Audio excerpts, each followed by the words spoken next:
Cảm ơn bạn đã ghé kênh YouTube Tiểu Na Audio. Nếu một ngày bạn tỉnh dậy và phát hiện mình đang mang trong bụng hai đứa con của tổng tài lạnh lùng nhất thành phố, bạn sẽ làm gì? Tôi thì chọn cách cười dịu dàng, ôm bụng và đi thẳng tới công ty anh ấy, để xem anh có dám lạnh lùng với mẹ của con anh hay không. Câu chuyện này không chỉ là tình yêu, mà là một lời hồi sinh từ kiếp trước, nơi tôi từng hiến thận cho bạn thân và bị người mình yêu đẩy vào vực sâu. Nhưng ở kiếp này, tôi không chỉ sống lại, tôi còn sống thật kiêu hãnh, làm mẹ của hai thiên thần, và khiến tổng tài cả đời chỉ yêu mình tôi. Tổng tài tự ti vừa định lấy 1 tỷ tệ để lấy lòng cô gái, lại nghe thấy trong phòng cô gái đang tỏ tình với Bạch Nguyệt Quang của mình. Người đàn ông tưởng cô gái sẽ rời bỏ mình. Trái tim lập tức vỡ vụn thành 108 mảnh. Không ngờ giây tiếp theo trong phòng lại vang lên mấy tiếng bạt tai. Gương mặt tuấn tú của Lộ Trạch đã sưng đỏ cả lên. Kiều Lạc Lạc chống nạnh bắt đầu bùng nổ. Khia thật, câm miệng cho tôi. Muốn tôi hiến thận cho hắn. Được thôi, tôi đổi 1 quả, anh cũng đổi 1 quả. Thận của tôi gắn cho hắn, còn của anh đem đi cho chó ăn. Lộ Trạch ôm má sưng đỏ nhìn Kiều Lạc Lạc. Này cô bị điên à? Đúng vậy, tôi không điên, sao lúc trước lại nhìn trúng anh chứ? Mở to mắt chó của anh ra mà nhìn. Chồng tôi đẹp trai gấp vạn lần anh. Giàu có gấp vạn lần anh. Tôi không thích anh thích tôi thì tôi được gì? Được cái anh là kẻ ăn bám. Được cái anh chỉ kéo dài 3 phút rưỡi. Được cái anh yêu bạn thân tôi đến thế, mà lại không nỡ chia cho hắn nửa quả thận. Ngoài cửa Thẩm Tư Đình cả người căng cứng, đầu óc ù đi. Lạc Lạc nói cậu ấy thích mình, còn gọi mình là chồng. Trong khoảnh khắc, người đàn ông mạnh mẽ trên thương trường, lúc này mặt đỏ đến mức như sắp chảy máu, tim đập nhanh đến mức khó thở. Lộ Trạch có vẻ hơi hoảng. Người phụ nữ ngốc này biết chuyện giữa hắn và Giao Giao rồi. Nhưng rất nhanh hắn bình tĩnh lại. Biết thì sao? Người phụ nữ này xưa nay vốn không có đầu óc. Chắc là đang ghen giận dỗi thôi. Vì vậy hắn dịu giọng dỗ dành Lạc Lạc. Em đang nghi ngờ anh sao? Anh đã hứa sẽ cưới em rồi. Em còn muốn gì nữa? Giao Giao đang đợi em ở bệnh viện lâu lắm rồi. Cô ấy rất buồn vì em không chịu cứu cô ấy. Em đi với anh đến bệnh viện ký đơn đồng ý nhé. Được không em? Mặt Lộ Trạch bỏng rát. Trong lòng hận đến phát điên. Nghĩ bụng lát nữa ký xong đơn đồng ý, những cái tát này nhất định sẽ trả lại. Kiều Lạc Lạc đứng trên cao nhìn xuống. Một cước đá hắn ngã lăn ra đất, có ai không? Tới đây đánh hắn cho tôi. Đánh đến khi hắn hiểu tiếng người thì thôi. Hắn vừa dứt lời, bảo vệ bên ngoài còn chưa kịp lao vào, bà đã hăng máu như một con gà mái xù lông, lao lên đấm đá Lộ Trạch túi bụi. Thấy vậy Kiều Lạc Lạc chỉ thấy toàn thân sảng khoái, lỗ mũi tắc cũng thông luôn rồi. Lúc này cửa mở, cùng với bảo vệ xông vào còn có Thẩm Tư Đình. Cậu ấy hơi lo lắng bước tới.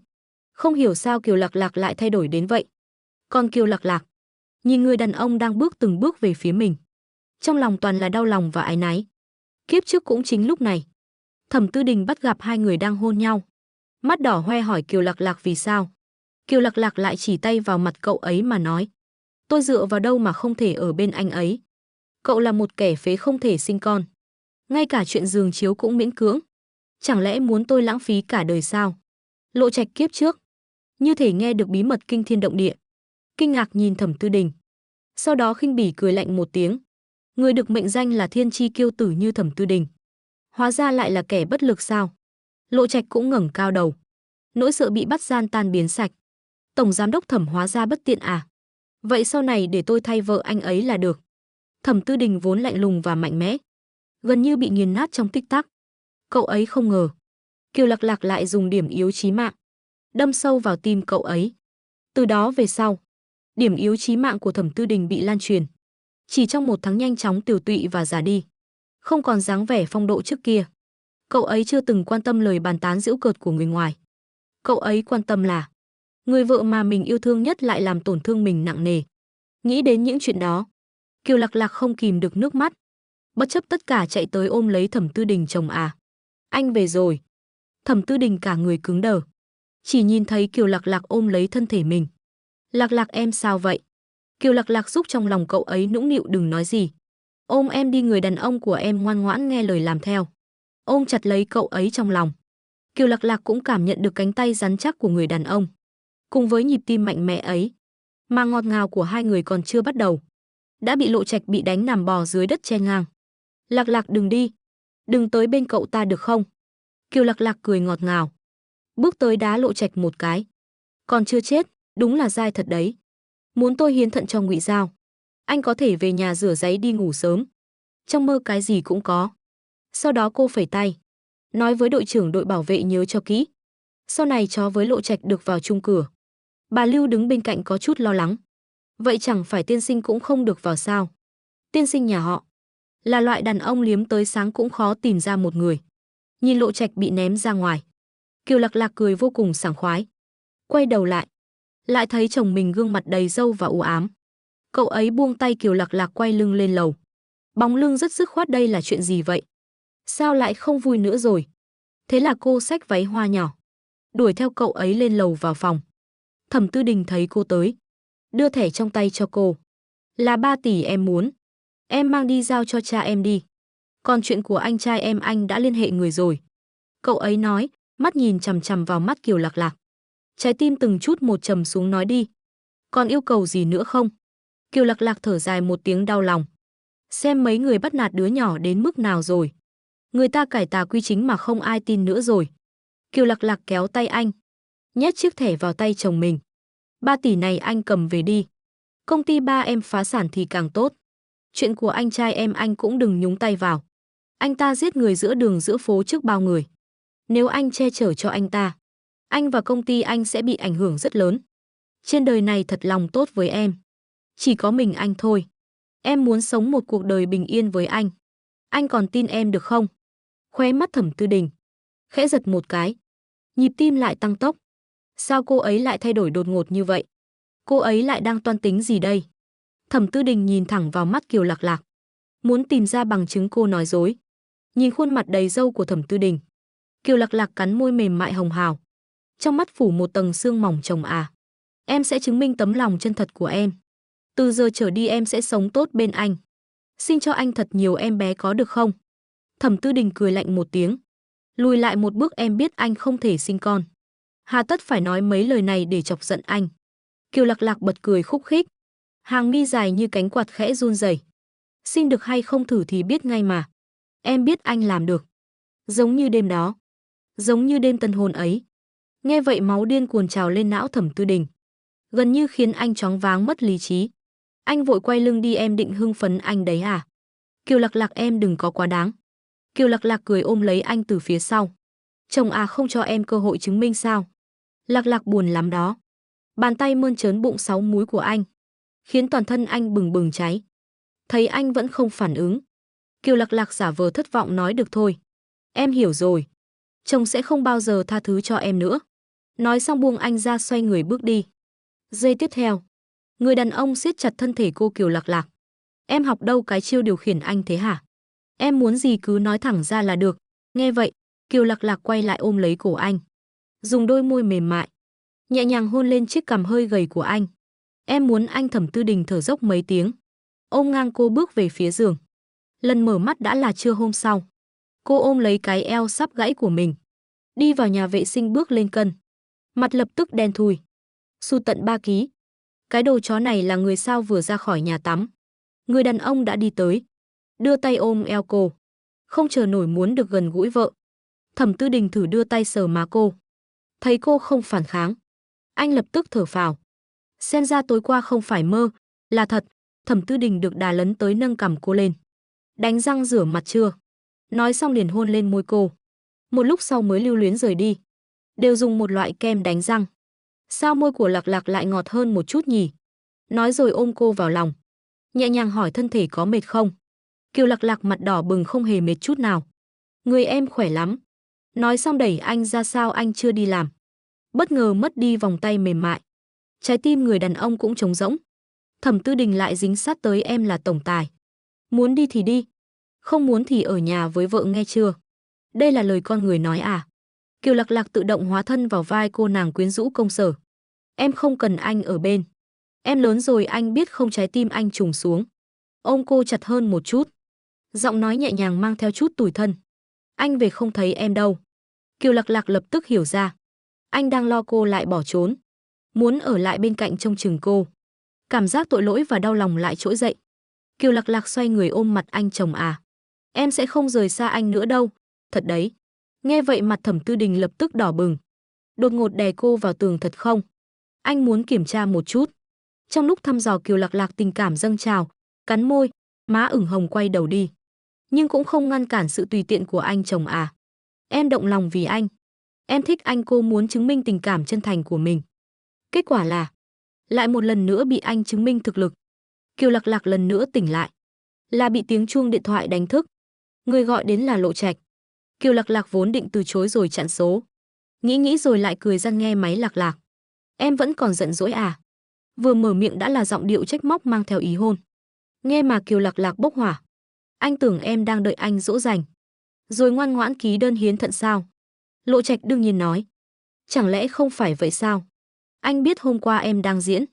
Lạc Lạc, anh không trách em, chỉ cần em chịu đến. Lời hứa với em anh vẫn giữ nguyên. Anh sẽ cưới em. Nghe vậy Kiều Lạc Lạc đảo mắt, hít sâu một hơi, kiềm chế cơn bốc đồng muốn đập điện thoại. Lẽ ra hôm qua nên cho người đánh chết hắn, rồi đào hố chôn đi. Nhưng ngày đó cũng chẳng còn xa.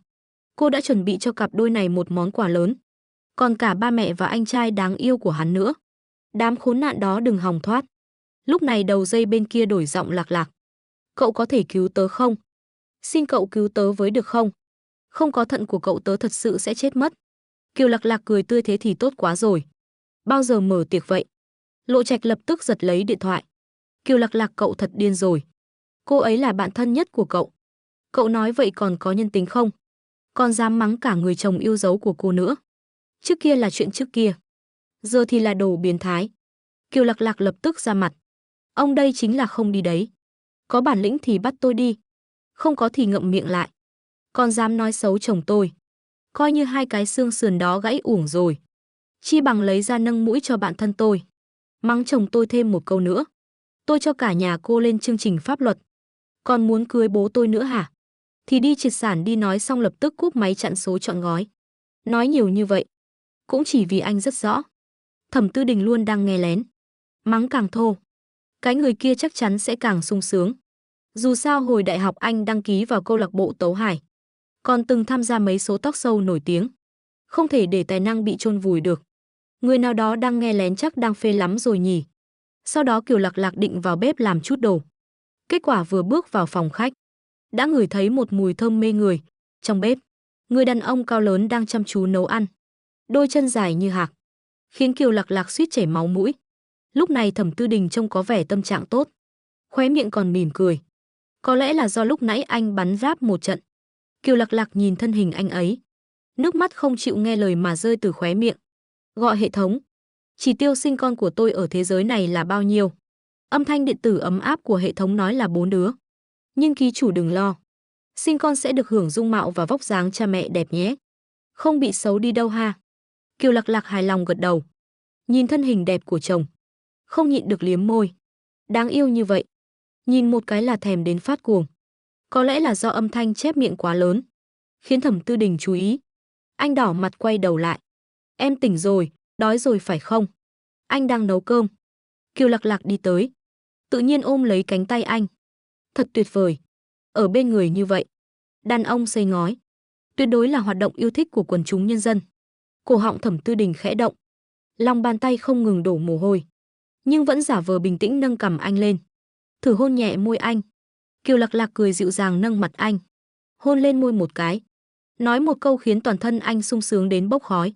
Sau này anh muốn hôn em lúc nào cũng được. Em là vợ anh mà. Anh mím môi gần như không kìm nổi, khóe miệng cong lên muốn chạm tới mặt trời. Bất ngờ được cưng chiều nên lại hôn thêm cái nữa. Vừa định mở miệng, điện thoại vang lên, rút ra nhìn một cái. Là đối tác kinh doanh gọi tới. Kiều Lạc Lạc tự nhiên nhận lấy cái muôi trong tay anh, thuận tay vỗ nhẹ mông anh, ra hiệu mình sẽ trông nổi giúp, để anh yên tâm nghe điện thoại. Lúc ăn cơm, Kiều Lạc Lạc không nhịn được tò mò. Người hiển thị cuộc gọi là con nhà ai vậy? Không phải con riêng của anh đấy chứ? Nghe vậy Thẩm Tư Đình suýt bị nghẹn, có chút tổn thương nhìn Kiều Lạc Lạc. Đó là ảnh hồi nhỏ của anh. Em biết rõ anh không thể sinh con. Kiều Lạc Lạc choáng luôn. Người này khát vọng con cái tới mức nào vậy? Không đẻ được, mà cứ nhìn ảnh hồi nhỏ của mình để tự ảo tưởng. Tư duy của người thành công đúng là lạ thật. Kiều Lạc Lạc đưa tay nắm lấy tay anh. Để em sinh cho anh một đứa có được không? Thẩm Tư Đình sững người một lúc, bình ổn lại cảm xúc, nắm lại tay anh. Cảm ơn em Lạc Lạc. Anh như vậy mà em vẫn nguyện ý ở bên. Anh chỉ nghĩ Kiều Lạc Lạc đang an ủi mình. Trong lòng vừa chua xót vừa cảm động. Kiều Lạc Lạc trong lòng thở dài một tiếng, nhưng cuối cùng không giải thích thêm. Không thể nói mình đã liên kết với hệ thống sinh con. Đợi bụng to lên, Thẩm Tư Đình sẽ biết cô không lừa anh ấy. Vừa suy nghĩ lung tung, Kiều Lạc Lạc vừa bóc tôm. Không cẩn thận bị gai tôm đâm phải. Đau đến mức hét lên một tiếng. Thẩm Tư Đình lập tức nhíu mày căng thẳng. Nắm lấy tay. Nhìn vết thương suýt nữa là lành. Vội tìm băng gạc xử lý cho cô. Kiều Lạc Lạc dãy dụ anh làm quá rồi đó. Máu còn chưa chảy. Anh làm thế em sao mà lại được. Anh liếc anh lạnh lùng. Sau này không được đụng mấy cái này nữa. Để anh bóc là được rồi. Em không được đụng. Ngồi lại bàn ăn. Kiều Lạc Lạc giơ ngón trỏ lên vụng về gắp cơm bằng đũa. Thẩm Tư Đình rũ mắt. Ngón tay dài mảnh khảnh thoăn thoắt bóc thịt cho anh. Kiều Lạc Lạc lại một tay chống cằm nhìn chồng mình. Ngon mắt ngon miệng là thế. Mà cơm trong bát chẳng còn mùi vị. Ăn cơm không bằng ăn anh. Sau một hồi âu yếm, Thẩm Tư Đình đi làm. Còn Kiều Lạc Lạc thì chơi điện thoại. Vừa duỗi người, bà Lưu đã gõ cửa phòng. Phu nhân, tiên sinh vừa gọi điện về. Nói có một tập tài liệu quan trọng để quên trong thư phòng. Tiên sinh đích thân nhờ ngài vào lấy giúp. Có thể phiền ngài một chuyến không ạ? Kiều Lạc Lạc mơ hồ cảm thấy cảnh tượng này rất quen. Kiếp trước cũng vậy. Thẩm Tư Đình nhờ anh giúp lấy tài liệu đưa cho trợ lý. Kết quả bị Lộ Trạch bắt được. Đi vào thư phòng của Thẩm Tư Đình, lấy trộm vài tài liệu giao cho hắn. Sau đó, dường như khiến công ty của Thẩm Tư Đình gặp đại nạn. Lúc đó anh gần nửa tháng, hầu như không về nhà. Kiều Lạc Lạc cũng tranh thủ lúc ấy, âm thầm đến bệnh viện hiến thận cho bạn thân. Thoáng ngẩn người, Kiều Lạc Lạc gật đầu đồng ý, đứng dậy đi về phía thư phòng. Ở công ty xa xôi, Thẩm Tư Đình lúc này đang căng thẳng nhìn chằm chằm màn hình. Qua camera quan sát từng hành động của Kiều Lạc Lạc. Anh có vẻ điềm tĩnh ung dung, nhưng thật ra hai tay đang siết chặt thành nắm đấm. Anh đang cầu nguyện Kiều Lạc Lạc ngàn vạn lần đừng làm điều khiến anh thất vọng, cũng đừng phá vỡ giấc mộng đẹp đẽ mà anh đang có. Thẩm Tư Đình cố ý để cậu ấy vào thư phòng, chính là biết Lộ Trạch thường xuyên bảo cậu ấy trộm tài liệu của công ty mình. Anh rất sợ Kiều Lạc Lạc thật sự làm vậy. Vậy thì những ngày qua anh hy sinh và lấy lòng, tất cả đều là bị lừa dối.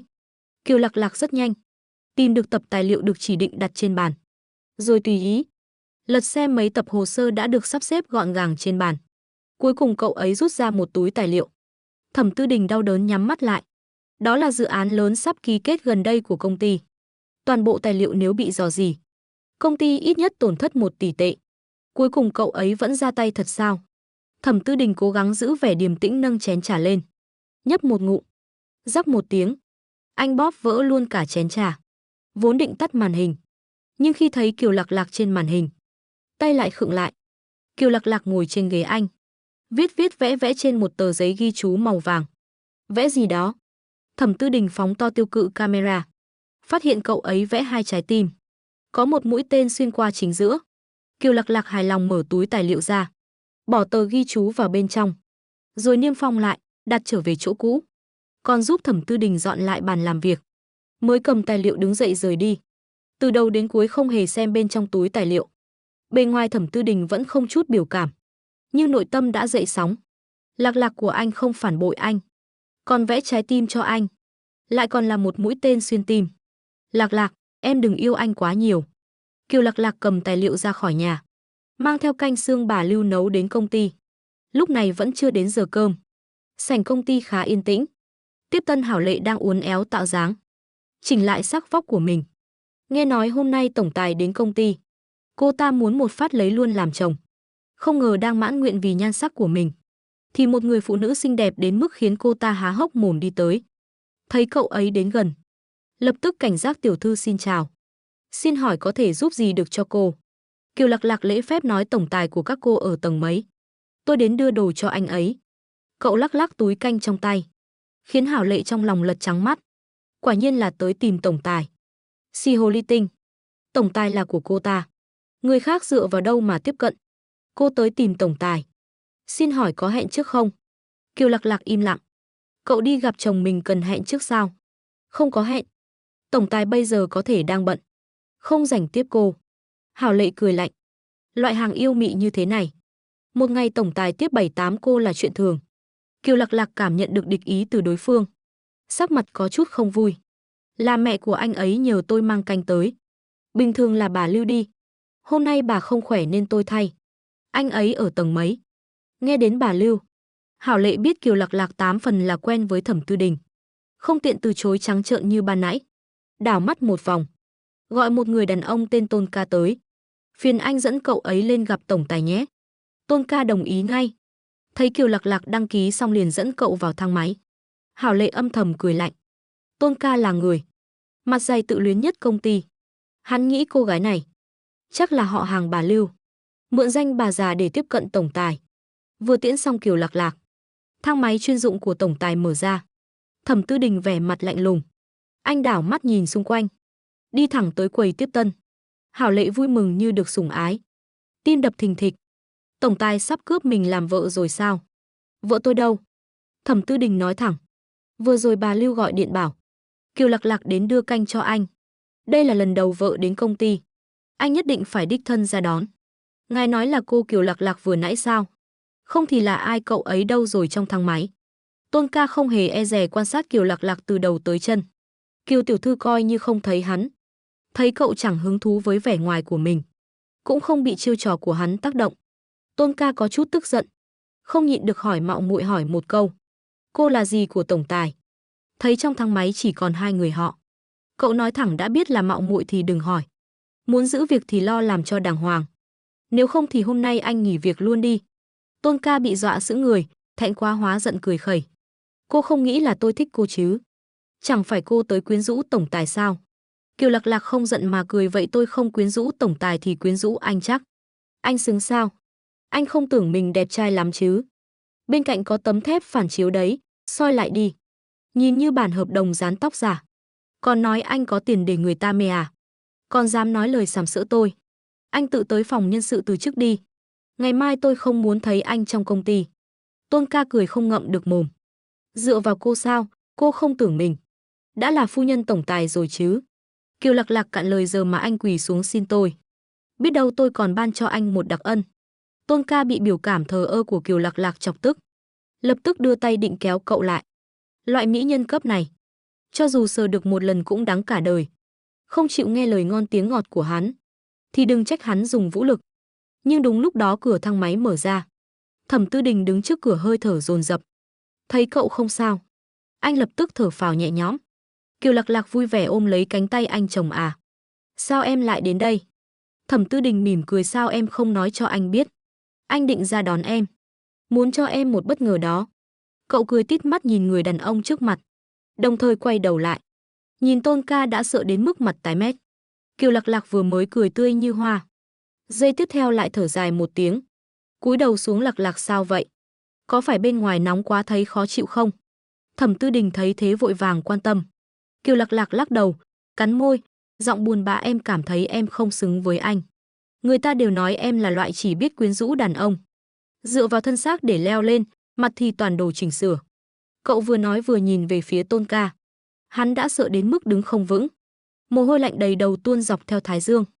Có lẽ thật sự sắp tè ra quần. Kiều Lạc Lạc tiếp tục đâm thêm nhát nữa. Loại người như em sao xứng làm vợ anh chứ? Chỉ xứng làm món đồ chơi của anh thôi. Em nghĩ hay là mình ly hôn đi. Tôn Ca bên cạnh sợ đến mức lập tức xua tay tổng tài. Tôi chưa từng nói câu nào như vậy. Thật sự không phải tôi nói đâu. Thẩm Tư Đình cười lạnh, không nói lời nào liền đấm một cú đánh Tôn Ca ngã lăn ra đất. Tôn Ca đau đến mức không bò dậy nổi. Thẩm Tư Đình lại giơ chân đá mạnh vào người hắn. Thẩm Tư Đình hỏi Kiều Lạc Lạc, tay nào dám động vào em tay phải đập đi.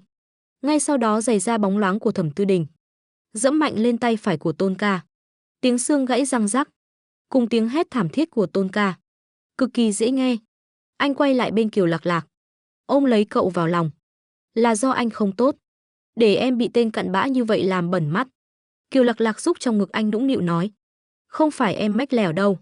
Dù gì đây cũng là người của công ty anh xử lý sẽ thích hợp hơn. Em là phu nhân của công ty anh. Em muốn xử lý thế nào anh đều sẵn sàng chạy việc cho em. Lạc Lạc, anh sẽ không để em phải chịu uất ức. Trong mắt anh ánh lên sự đau lòng, tự trách đến muốn tự tát vào mặt mình. Anh hận không thể để Lạc Lạc nổi giận đánh mắng mình. Kiều Lạc Lạc lại chỉ cười gật đầu. Em biết chồng em là người tốt nhất mà. Nói xong ôm lấy Thẩm Tư Đình hôn một cái. Lúc này trợ lý vội vã chạy đến. kể lại toàn bộ quá trình sự việc mà anh biết được. Thẩm Tư Đình nghe càng lúc sắc mặt càng đen, giận đến sôi máu nhưng chỉ lạnh lùng cười. Cậu biết phải làm gì rồi đấy, xử lý đi. Sau đó Thẩm Tư Đình không kìm được ôm Kiều Lạc Lạc vào văn phòng. Anh giang tay ép cậu vào tường, cúi đầu thì thầm bên tai cậu: Lạc Lạc, anh nhớ em lắm. Kiều Lạc Lạc ôm lấy eo anh, thoải mái nghịch ngợm trên bụng 6 múi của anh. Mới mấy tiếng trước mới gặp, nhớ cái quái gì chứ? Tổng tài lạnh lùng cấm dục đột nhiên rên khẽ, giọng nũng nịu: Lạc Lạc, anh muốn. Kiều Lạc Lạc lập tức đặt tay lên môi anh. Không, anh không muốn, đây là văn phòng, không được làm bậy. Thẩm Tư Đình cụp tai, đặt cằm lên vai cậu: Được rồi, Lạc Lạc nói gì thì là vậy. Ở đây có nhà vệ sinh không? Có. Ở đằng kia. Thẩm Tư Đình tiện tay chỉ. Kiều Lạc Lạc nhảy xuống bàn bước vào nhà vệ sinh. Thẩm Tư Đình ho khẽ một tiếng, gọi một câu: Bảo bối, em đứng dậy làm gì? Ngồi xuống đi. Đang không biết nói gì, trong nhà vệ sinh bỗng vang lên tiếng hét. Thẩm Tư Đình lập tức đồng tử co rút, vội vàng chạy tới nhà vệ sinh. Mở cửa ra lại thấy tiểu bảo bối của anh đang bắt chéo chân ngồi đó, trước đôi mắt to đen trắng rõ ràng nhìn anh. Bồn tắm trong văn phòng anh đẹp thật đó, chỉ thiếu một con cá. Cậu đứng dậy bước tới ôm cổ anh, khẽ thổi một hơi bên tai anh. Một nàng tiên cá xinh đẹp. Thẩm Tư Đình nhẹ nhàng ôm lấy eo cậu, cảm giác như đang mơ vậy. Lạc Lạc, chẳng phải em nói không muốn sao? Kiều Lạc Lạc cười quyến rũ: Vừa rồi là vừa rồi, giờ là biến thái, bé con lại muốn rồi không được à? Nói xong cậu kéo cà vạt của anh, hơi nghiêng đầu hôn lên môi anh. Nụ hôn ngày càng cháy bỏng, chiến trường cũng dần mất kiểm soát. 2 tiếng sau, Kiều Lạc Lạc ngồi trên giường đầy hối hận, nằm nghiêng cũng thấy đau thắt lưng. Đồ chó. Thẩm Tư Đình thấy cậu tỉnh, cưng chiều vuốt tóc cậu: Đói không? Muốn ăn chút gì không? Kiều Lạc Lạc rên rỉ nằm đó, tay mỏi, người cũng chẳng còn sức. Thẩm Tư Đình nắm lấy bàn tay nhỏ của cậu đặt lên môi. Xin hỏi bàn tay nhỏ này, vừa rồi vất vả rồi. Kiều Lạc Lạc nhớ lại cảnh vừa rồi, mặt lập tức đỏ bừng, trốn vào trong chăn. Thẩm Tư Đình cười gian cúi xuống ôm lấy cậu, thì thầm bên tai: Em là người chủ động trêu anh trước, sao giờ lại đỏ mặt rồi? Cậu càng xấu hổ, chui hẳn vào trong chăn. Nghĩ đến kiếp trước từng tổn thương Thẩm Tư Đình hết lần này tới lần khác, mũi Kiều Lạc Lạc cay xè, bật khóc. Thẩm Tư Đình hoảng sợ, vội vàng hỏi: Vợ ơi, sao vậy? Anh làm em đau à?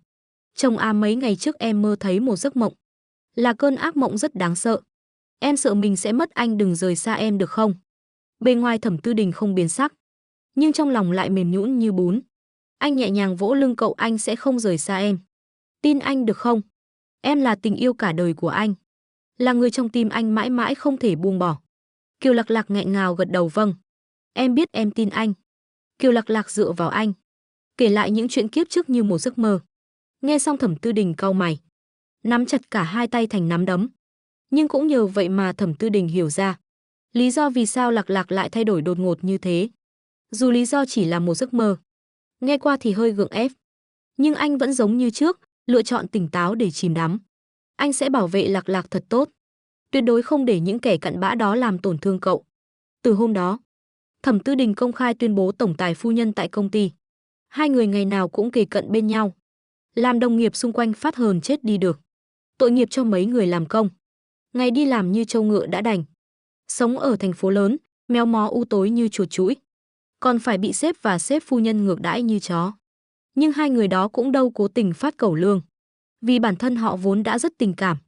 Chỉ cần nắm tay, nói một câu, hay rót cho nhau một cốc nước cũng như đang đóng phim thần tượng. Thậm chí chỉ cần liếc mắt một cái, cũng đủ khiến ánh nhìn chằng chịt như tơ. Chớp mắt đã hơn nửa tháng ngọt ngào trôi qua. Sáng hôm đó, âm thanh hệ thống vang lên đánh thức Kiều Lạc Lạc chúc mừng ký chủ. Song thai long phụng đã an vị trong bụng ngài. Kiều Lạc Lạc kinh ngạc ngồi bật dậy, nhìn chằm chằm vào cái bụng phẳng lì của mình. Có em bé rồi, thật sự có rồi. Cậu xúc động rơi nước mắt vì sung sướng, bởi vì cậu thật lòng yêu Thẩm Tư Đình. Mang thai con của anh không chỉ là nhiệm vụ, mà còn là bởi vì yêu. Cậu tình nguyện và anh ấy xứng đáng. Sau bữa sáng, Kiều Lạc Lạc ra ngoài mang canh đến cho ai kia. Trên đường đi cậu còn nghĩ đến chuyện vận động về sau. Cuối cùng vẫn ăn một viên thuốc dưỡng thai mà hệ thống tặng. Vì là một người mẹ, cậu có trách nhiệm bảo vệ con mình thật tốt. Cũng vì là phụ nữ, cậu không muốn từ bỏ niềm vui và tận hưởng của bản thân. Gần đây cậu và Thẩm Tư Đình phối hợp cực kỳ ăn ý, dù là trong cuộc sống hay trong tâm hồn. Hai người như được trời ban gắn kết, tìm được một người bạn đời hợp cả tâm hồn lẫn thể xác. Thật sự là quá may mắn. Cậu sao mà nhịn nổi 10 tháng không đụng vào được. Cậu đến công ty, vừa mở cửa văn phòng tổng tài, đã bị một tiếng mắng lạnh lẽo giáng đầu. Nghe không hiểu à? Ra ngoài Kiều Lạc Lạc ngẩn ra, mặt nhỏ lập tức sụ xuống. Thẩm Tư Đình ngồi trước bàn làm việc mặt lạnh như băng, rõ ràng không hề hét lên, nhưng lại toát ra khí thế áp bức của kẻ đứng đầu, khiến Kiều Lạc Lạc lập tức cảm thấy vai mình nặng trĩu. Phan thấy đối phương không đáp lại, vừa định ngẩng đầu mắng tiếp, thì nhìn thấy tiểu tức phụ của mình đang đứng đó với vẻ ấm ức đáng thương, dễ thương dịu dàng như vậy. Rõ ràng là bị tiếng hét của anh làm cho giật mình. Anh lập tức bật dậy khỏi ghế, trên người vã ra một lớp mồ hôi mỏng. Vẻ uy nghi vừa nãy biến mất sạch sẽ, vội vàng chạy đến nhẹ nhàng đỡ lấy vai cậu bảo bối. Làm em sợ rồi à? Vừa nãy là đang mắng cấp dưới. Xin lỗi. Chồng xin lỗi em. Để anh bù đắp cho em. Đừng sợ, anh sợ bộ dạng lúc nãy sẽ khiến cậu bé không dám lại gần mình nữa. Thì chẳng phải anh nên tìm miếng đậu hũ mà đập đầu vào chết luôn sao? Kiều Lạc Lạc chui vào lòng anh. Ôi trời, chồng em ngày thường dữ dằn vậy à? Thật khiến nhân viên của anh đáng thương thay. Thực ra Kiều Lạc Lạc chẳng giận gì, nhưng lại muốn chọc ghẹo anh một chút. Cố ý đẩy anh ra, quay đầu đi đặt túi canh lên bàn. Em biết mà, anh là loại người có được rồi thì không biết trân trọng. Em cũng phí công vô ích. Em còn lặn lội mang canh đến cho anh hừ. Em đi đây. Nói xong, cậu nén cười uốn éo cái eo nhỏ bước về phía cửa. Vừa đi vừa quay đầu 3 bước một cái, còn chậm hơn cả con ba ba. Chính là cố ý, muốn câu cho Thẩm Tư Đình đuổi theo mình. Tôi từng nghĩ, tình yêu là một cuộc trao đổi, ai yêu nhiều hơn, người đó sẽ thua. Nhưng khi gặp anh, tôi mới hiểu, yêu đúng người, không phải là thua hay thắng, mà là được bao dung cả một đời. Anh nói, em là vợ anh, là mẹ của con anh, là người duy nhất anh không thể đánh mất.